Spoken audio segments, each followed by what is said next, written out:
to Rising Suns Academy.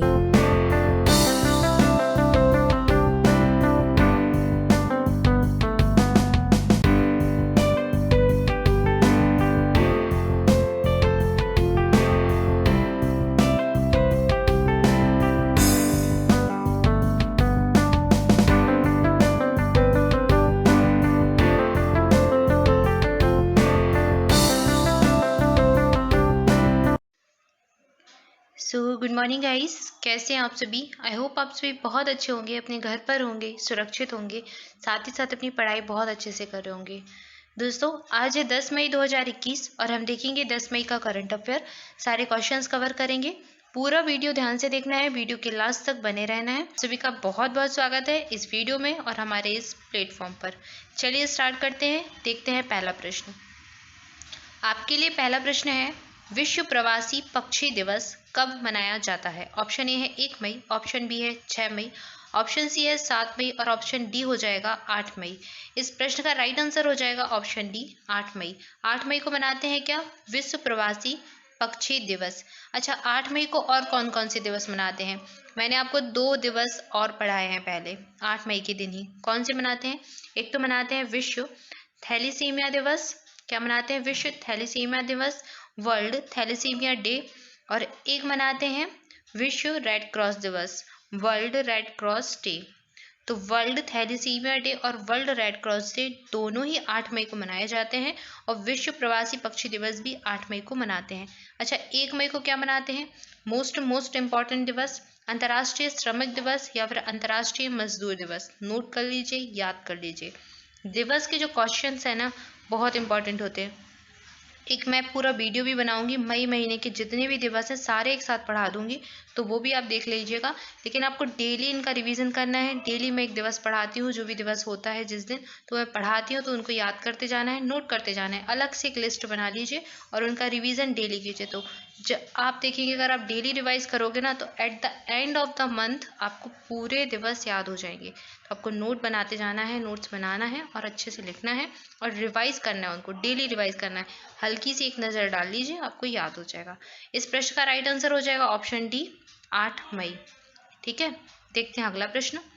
आपके लिए अगला प्रश्न है, किस राज्य के द्वारा जगन्नाथ स्वच्छ संकल्पम प्रोग्राम लॉन्च करने की घोषणा की गई है। ऑप्शन ए है आंध्र प्रदेश, ऑप्शन बी है तमिलनाडु, ऑप्शन सी है केरल और ऑप्शन डी है तेलंगाना। इस प्रश्न का राइट आंसर हो जाएगा ऑप्शन ए आंध्र प्रदेश। ये आंध्र प्रदेश की योजना है, जगन्नाथ स्वच्छ संकल्पम योजना। जगन्नाथ स्वच्छ संकल्पम योजना, याद रखना है, आंध्र प्रदेश राज्य की योजना हो जाएगी। ऑप्शन ए इस प्रश्न का राइट आंसर है आंध्र प्रदेश। आइए देखते हैं अगला प्रश्न। अगला प्रश्न है, भारत का पहला ड्राइव इन वैक्सीनेशन सेंटर का उद्घाटन कहाँ पर किया गया। ऑप्शन ए है मुंबई, ऑप्शन बी है कलकत्ता, ऑप्शन सी है पुणे और ऑप्शन डी है दिल्ली। इस प्रश्न का राइट आंसर देख लेते क्या है। इस प्रश्न का राइट आंसर है ऑप्शन ए मुंबई। मुंबई राज्य में या फिर मुंबई जो शहर है वहाँ पर ड्राइव इन वैक्सीनेशन सेंटर का उद्घाटन किया जा रहा है। इम्पॉर्टेंट क्या है, पहला, ये पहला है भारत का ड्राइव इन वैक्सीनेशन सेंटर। तो यहाँ पर ड्राइव इन वैक्सीनेशन सेंटर कहाँ पर खोला गया है, मुंबई में। मुंबई कहाँ पर है, महाराष्ट्र में। महाराष्ट्र में मुंबई शहर है। अच्छा, पुणे भी महाराष्ट्र में है। पुणे में ही याद रखना है सीरम इंस्टीट्यूट। क्या है, सीरम इंस्टीट्यूट। क्यों इम्पॉर्टेंट है, सीरम इंस्टीट्यूट में बनाई जा रही थी कोरोना की वैक्सीन, कोविड-19 की जो वैक्सीन है, कोविशील्ड। क्या, कोविशील्ड। इस वैक्सीन का निर्माण है सीरम इंस्टीट्यूट कर रही थी ऑक्सफोर्ड यूनिवर्सिटी के साथ मिलकर। और ये इसका जो मुख्यालय है वो है पुणे में। कहाँ पर, पुणे में। और ये कहाँ पर है, महाराष्ट्र में। ठीक है, तो ये भी याद रखना है। इसके अलावा कोरोना की एक और वैक्सीन है, मैंने आपको बताई थी, कोवैक्सीन। ये किसने बनाई है, ये बनाई है भारत बायोटेक ने। भारत बायोटेक के द्वारा ये बनाई गई है कोवैक्सीन। अच्छा, इसके अलावा रूस की एक वैक्सीन है स्पुतनिक 5, इसका उपयोग भी भारत सरकार करेगी, भारत के द्वारा किया जाएगा आपातकालीन स्थितियों में। तो स्पुतनिक 5 वैक्सीन का यूज़ भी भारत करेगी। इसके अलावा मॉडर्ना भारत जो वैक्सीन है उसका यूज़ भी भारत कर सकती है। तो ये सारी कोरोना की वैक्सीन है जिनके नाम आपको याद रखने हैं। इस प्रश्न का राइट आंसर है ऑप्शन ए मुंबई, याद रखिए। देखते हैं अगला प्रश्न। नेक्स्ट है, Dada Saheb Phalke international film festival 2021 में किस फिल्म को बेस्ट फिल्म ज्यूरी अवार्ड दिया गया है। बेस्ट फिल्म ज्यूरी का अवार्ड किस फिल्म को मिला है, देख लेते हैं ऑप्शन क्या है। पहला ऑप्शन हो जाएगा जंगल क्राई, दूसरा जो ऑप्शन है वो है पैराडाइज, तीसरा ऑप्शन हो जाएगा जंगल बुक और चौथा ऑप्शन हो जाएगा मेरी सहेली। इस प्रश्न का राइट आंसर क्या हो जाएगा? इस प्रश्न का राइट आंसर है option A jungle cry. Jungle cry book जो फिल्म है उसको बेस्ट फिल्म जूरी का अवार्ड मिला है Dada Saheb Phalke international film festival जो 2021 के हुए हैं उसमें। इंपॉर्टेंट क्वेश्चन है, नाम याद रखिए। जितने भी वनडे एग्जाम होते हैं लाइक रेलवे, आरआरबी का और ग्रुप डी का, तो एनटीपीसी के जो बच्चे हैं और ग्रुप डी के जो बच्चे हैं उनके लिए इस टाइप के प्रश्न मोस्ट इम्पॉर्टेंट है, बहुत इंपॉर्टेंट प्रश्न हो जाएंगे, तो उनको अच्छे से याद कर लेना है। ऑप्शन ए इस प्रश्न का राइट आंसर है जंगल क्राई। बढ़ते आगे, देखते हैं अगला प्रश्न। नेक्स्ट है, अभी हाल ही में एक पुस्तक जारी हुई है बंगाल 2021 इन इलेक्शन डायरी, ये किसने लिखी है? ऑप्शन ए है दीप हल्दर, ऑप्शन बी है सानू मलिक, ऑप्शन सी है किरतार सिंह और ऑप्शन डी है अन्नू परमार। इस प्रश्न का राइट आंसर क्या है? इस प्रश्न का राइट आंसर हो जाएगा ऑप्शन ए दीप हल्दर। दीप हल्दर की बुक है बंगाल 2021 इन इलेक्शन डायरी, तो ये दीप हल्दर ने लिखी है बुक, इंपॉर्टेंट बुक है, याद कर लीजिए। अच्छा, पश्चिम बंगाल में चुनाव हुए हैं, सब जानते हैं, यहाँ पर जीता कौन है? यहाँ पर जो ममता बनर्जी की जो पार्टी है वो जीती है और यहाँ की जो सीएम बनी है, यहाँ की जो सॉरी पीएम बनी है, यहाँ की जो चीफ मिनिस्टर बनी है, मुख्यमंत्री बनी है, वो बनी है ममता बनर्जी। तो आप सभी जानते हैं ममता बनर्जी को, उनको दीदी के नाम से जाना जाता है। अच्छा, ये ऐसी पहली महिला है जो कि पश्चिम बंगाल की तीसरी बार मुख्यमंत्री बन रही हैं और ये ऐसी दूसरी महिला है जो कि भारत की तीसरी बार महिला बन रही है। इनके पहले रिकॉर्ड है शीला दीक्षित के पास जो कि दिल्ली की 3 बार सीएम रह चुकी हैं। अच्छा, इनका स्वर्गवास हो चुका है, किनका? शीला दीक्षित का, और ये कहाँ की सीएम रह चुकी हैं? दिल्ली की। और ममता बनर्जी ऐसी दूसरी महिला हो जाएंगी शीला दीक्षित के बाद जो कि भारत की किसी राज्य की मुख्यमंत्री बनेगी तीसरी बार। और इस प्रश्न का राइट आंसर था ऑप्शन ए दीप हल्दर। याद रखिए, बुक का नाम याद रखना है बंगाल 2021 इन इलेक्शन डायरी, ठीक है, याद रखिए। अच्छा, इसको ऐसे याद रख सकते हैं, बंगाल का इलेक्शन दिख रहा है, इसमें बंगाल है, इलेक्शन है, तो बंगाल का जो इलेक्शन है उसने सबको हिला के रख दिया, हल्दर हिला के रख दिया, ठीक है, याद कर लीजिए, कोई भी ट्रिक बना लीजिए पर याद कर लीजिए। ऑप्शन ए इसका राइट आंसर है। देखते हैं अगला प्रश्न। नेक्स्ट है, G20 टूरिज्म मिनिस्टर मीटिंग 2021 कहाँ पर संपन्न हुई?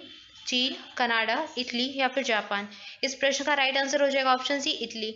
इटली में G20 टूरिज्म जो मिनिस्टर हैं उनकी मीटिंग का आयोजन हुआ है। याद रखिए, इनका जो वेन्यू है इंपॉर्टेंट है, पूछा जाता है वनडे एग्जाम में, तो इटली इसका राइट आंसर हो जाएगा ऑप्शन सी। देखते हैं अगला प्रश्न। नेक्स्ट है, AINRC के जो नेता हैं एन रंगास्वामी किस केंद्र शासित प्रदेश के मुख्यमंत्री के पद की शपथ ली है? ऑप्शन ए है पंजाब, ऑप्शन बी है केरल, ऑप्शन सी है पुडुचेरी और ऑप्शन डी है हरियाणा।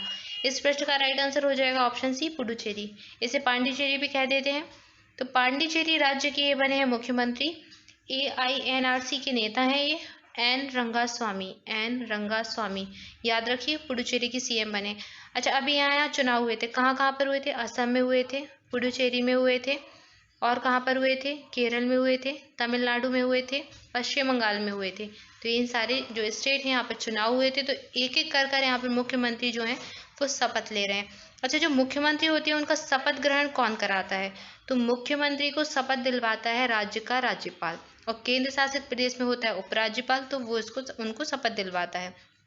तो राज्य का राज्यपाल याद रखना है जो कि मुख्यमंत्री को शपथ दिलवाता है, ठीक है। इस प्रश्न का right answer option C Puducherry. देखते हैं अगला प्रश्न।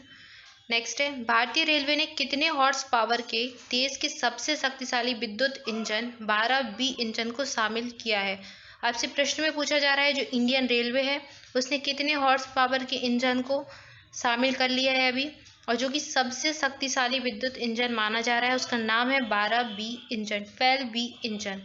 तो कितने हॉर्स पावर का है प्रश्न में ये पूछा गया है। देख लेते हैं ऑप्शन क्या है, 12,000 horse power, 15,000 horse power, 13,000 horse power या फिर 20,000 हॉर्स पावर। इस प्रश्न का राइट आंसर हो जाएगा ऑप्शन ए 12,000 हॉर्स पावर। तो 12,000 हॉर्स पावर का ये जो है इंजन है 12B इंजन, अभी सबसे शक्तिशाली विद्युत इंजन है ये देश का। भारतीय रेलवे ने इसको शामिल कर लिया है। ऑप्शन ए इस प्रश्न का राइट आंसर हो जाएगा 12,000 हॉर्स पावर, ठीक है। देखते हैं अगला प्रश्न। नेक्स्ट है, केरल ने 2021-22 तक 30 लाख नए कनेक्शन प्रदान करने के लिए कौन सी योजना चलाई है? ऑप्शन ए है जल जीवन मिशन, ऑप्शन बी है पर्वत धारा योजना, ऑप्शन सी है जल क्रांति मिशन और ऑप्शन डी है हर घर जल। इस प्रश्न का राइट आंसर हो जाएगा ऑप्शन ए जल जीवन मिशन। जल जीवन मिशन केरल सरकार का है। इसके तहत क्या होगा, 2021-22 यानी कि जो वर्ष चल रहा है उसमें 30 लाख नए कनेक्शन प्रदान करेंगे। अच्छा, कनेक्शन किस चीज़ के? आंसर देख के समझ जाओ कि जल कनेक्शन होंगे, यानी कि वाटर कनेक्शन दिए जाएंगे, हर घर तक जल पहुंचाया जाएगा। जल का जो कनेक्शन होता है, पाइपलाइन होता है, तो नल का जो कनेक्शन होता है वो हर घर तक पहुंचाया जाएगा सरकार के द्वारा। कहाँ की सरकार? केरल की सरकार। तो जल जीवन मिशन। अच्छा, जल से लेकर बहुत सारे राज्य अपनी योजनाएं चला रहे हैं। तो पर्वत धारा योजना भी जल से संबंधित है। तो ये योजना किस राज्य की है? प्रश्न में मैंने आपसे पूछा भी था, कल ही पूछा था शायद। तो पर्वत धारा योजना हिमाचल प्रदेश की है और जल जीवन मिशन कहाँ का है? केरल का। याद रखना है, ठीक है। ऑप्शन ए इस प्रश्न का राइट आंसर हो जाएगा, जल जीवन मिशन। आइए देखते हैं अगला प्रश्न। नेक्स्ट है, हाल ही में सीमा सड़क ने कौन सा वह स्थापना दिवस मनाया है? ऑप्शन ए 59, ऑप्शन बी है 60, ऑप्शन सी है 61 और ऑप्शन डी है 65। आपसे पूछा जा रहा है कि जो सीमा सड़क संगठन है यानी कि BRO, जो बॉर्डर रोड ऑर्गेनाइजेशन है भारत का, उसने अपना कौन सा वह स्थापना दिवस मनाया है? तो इस प्रश्न का राइट आंसर है 61। ऑप्शन सी इसका राइट आंसर हो जाए 61। कब मनाया है? ये मनाया है 7 मई को, 7 मई को BRO ने अपना 61वां स्थापना दिवस मनाया है। अच्छा, BRO क्या है? तो जो भारत देश है उसकी सीमाएं और उत्तर और पूर्वोत्तर राज्यों के क्षेत्रों में जो बुनियादी ढांचे को मजबूत करने वाले संगठन होते हैं उन्हीं में है सीमा सड़क संगठन। तो ये भारत की उत्तर पूर्व की जो सीमाएं हैं उनकी रक्षा करता है। 7 मई को इसने अपना 61वां जो स्थापना दिवस है वो मनाया है। अच्छा, सीमा सड़क संगठन क्या करता है? सीमा सड़क संगठन रक्षा मंत्रालय के तहत प्रमुख सड़कों का निर्माण करती है। यह फॉर्मेशन, कटिंग, सरफेसिंग, ब्रिज निर्माण, जो सरफेसिंग होती, ये सारे काम इसी के होते हैं। जो सीमाओं पर ब्रिज बनते हैं या फिर जो भी सरफेसिंग होती, सारे काम इसी के द्वारा किए जाते हैं, सीमा सड़क संगठन के द्वारा। BRO इसको कहते हैं, BRO शॉर्ट फॉर्म में बॉर्डर रोड ऑर्गेनाइजेशन। अच्छा, इसके जो महानिदेशक हैं उनका नाम याद कर लीजिए। कौन है यहाँ इसके महानिदेशक? तो BRO के महानिदेशक हो जाएंगे राजीव चौधरी। कौन है? राजीव चौधरी। इसका जो हेडक्वार्टर है वो न्यू दिल्ली यानी कि नई दिल्ली में हेडक्वार्टर हो जाएगा। स्थापना हुई थी कब? इम्पॉर्टेंट है, 1960 में। 1960 में इसकी स्थापना हुई थी। तो इस प्रश्न से संबंधित इतनी जानकारी आपको याद रखनी है। इस प्रश्न का राइट आंसर हो जाएगा ऑप्शन सी, 61वां स्थापना दिवस। ठीक है। सो गाइस, ये था आज का करंट अफेयर। आइए देखते हैं आज के लिए आपका प्रश्न। आज के लिए आपका प्रश्न है, किस राज्य सरकार ने हाल ही में कोरोना रोगियों के लिए आयुर्वेदिक टेलीमेडिसिन सुविधा शुरू की है? ऑप्शन ए है पंजाब, ऑप्शन बी है केरल, ऑप्शन सी है कर्नाटक और ऑप्शन डी है हरियाणा।